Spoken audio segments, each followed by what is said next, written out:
સુરતમાં છેડતી અને અડપલાના કિસ્સાઓમાં વધારો થઈ રહ્યો છે, ત્યારે વાલીઓ પોતાના બાળકોને કોની સાથે શાળાએ મોકલે તે પ્રશ્ન સતાવી રહ્યો છે। સુરતના અડાજણ વિસ્તારમાં સગીર વિદ્યાર્થીની સાથે સ્કૂલ વાન ચાલકે છેડતી કરી હતી। વિદ્યાર્થીનીએ શિક્ષકને ફરિયાદ કરતા સમગ્ર મામલો સામે આવ્યો હતો। હાલ પોલીસે આરોપી વાન ચાલકને ઝડપી લઈ કાયદેસરની કાર્યવાહી હાથ ધરી છે।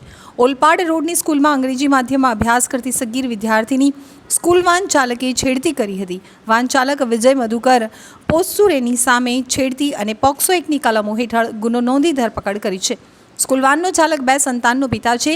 3જી તારીખે નવરાત્રના નોરતા શરૂ થયા હતા, આથી સ્કૂલમાં ગરબાનો પ્રોગ્રામ હોવાથી 17 વર્ષની તરુણી ટ્રેડિશનલ ડ્રેસમાં ઘરેથી સવારે સ્કૂલ વાનમાં ગઈ હતી।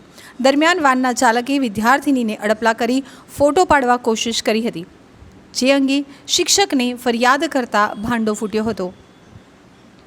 સ્કૂલના સંચાલકે આવા વાહન ચાલક સામે કોઈ કાર્યવાહી ન કરી ઉપરથી વિદ્યાર્થીનીને બીજી સ્કૂલ વાનમાં શિફ્ટ કરી દીધી હતી। પોલીસે પણ આ ઘટનાને ગંભીરતાથી લઈ છેડતીનો ગુનો દાખલ કરી આરોપી સ્કૂલ વાનના ચાલકને પકડી લાવી ધરપકડની કાર્યવાહી કરી છે।